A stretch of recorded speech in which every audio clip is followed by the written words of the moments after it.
Praise God. దేవుని కృపను పొందిన నోవాహు. పరిశుద్ధ గ్రంథాల్లో నోవాహు గురించి ఆయన దేవుని కృపను పొందాడు. ఎలా పొందాడో మనం కొన్ని విషయాలు తెలుసుకుందాం. పరిశుద్ధ గ్రంథాల్లో నోవాహు ఒక నీతిమంతుడు. దుష్టత్వం బాగా విస్తృతంగా వ్యాపించిన దినాల్లో, పాపంతో నిండిపోయిన దినాల్లో, అటువంటి రోజుల్లో దేవుడు తన కుటుంబాన్ని మరియు ప్రతి జంతువును గొప్ప జలప్రయ నుండి రక్షించడానికి దేవుడు చెప్పిన పనిని ఈయన చేశాడు. ఏమిటా పని అంటే, దేవుడు నోవాహుకు ఒక ఆజ్ఞ ఇచ్చాడంటే ఒక ఓడను నిర్మించడానికి ఎంచుకున్నాడు. నోవాహుని ఎంచుకున్నాడు మాట దేవుడు ఒక ఓడను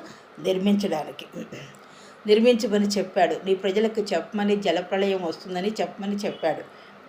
అతడు దేవుని సూచనలకు విధేయత చూపినందుకు ప్రసిద్ధి చెందాడు. దేవుడు ఏం చెప్పాడో అతడు విన్నాడు మాట, దానికి ప్రసిద్ధి చెందాడు. అందరికీ చెప్పాడు, జలప్రళయం వస్తుంది అని చెప్పాడు మాట. జాగ్రత్త పడమని, ఓడలోకి రమ్మని అనేక మందికి దేవుడు జలప్రళయం పంపిస్తున్నాడు, జలప్రళయం వస్తుందని చెప్పాడు. అందులో మందసానికి సంబంధించిన నిర్దిష్ట కొలతలు మరియు పదార్థాలు ఉన్నాయి. ఎక్కడ? ఆ ఓడలో మాట. ఓడ నిర్మించమని చెప్పాడు. ఆ ఓడలో మందసానికి సంబంధించిన నిర్దిష్ట కొలతలు మరియు పదార్థాలు కూడా ఉన్నాయన్నమాట. ఈ కథ విశ్వాసం, విధేయత మరియు విముక్తి గురించి చెబుతుంది. ఇది పరిశుద్ధ గ్రంథంలో కీలకమైన కథ మరియు ఇంద్రధనస్సు ద్వారా సూచింపబడిన దేవుడు మానవాళి మధ్య ఒడంబడికతో ముగుస్తుంది. ఇంకేంటంటే ఈ కథ ఎలా ముగుస్తుందంటే, ఇంద్రధనస్సు ద్వారా చూపించాడు దేవుడు, ఆ మానవాళికి చూపించాడు, నోవాహుకి చూపించాడు. ఇంద్రధనస్సు ద్వారా ముగింపు పడుతుందన్నమాట. దేవుడు మానవాళి మధ్య ఒడంబడిక చేయడం ద్వారా ముగిస్తుంది. దేవుడు ఒక ఒడంబడిక చేశాడనమాట.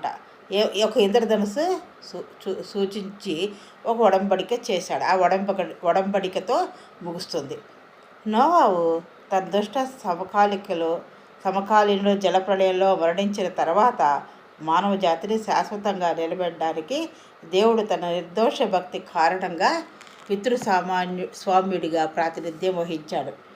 నోవాహు ఆ కాలంలో తన సమకాలీకులు జలప్రళయంలో మరణించిన తర్వాత ఆ మానవ జాతిని శాశ్వతంగా నిలబడడానికి దేవుడు ఇతన్ని ఒక సామాన్యుడిగా ప్రాతినిధ్యం వహించేలా చేశాడన్నమాట. నీతిమంతుడైన నోవాహు ప్రభు దృష్టిలో కృప పొందాడు. ఆయన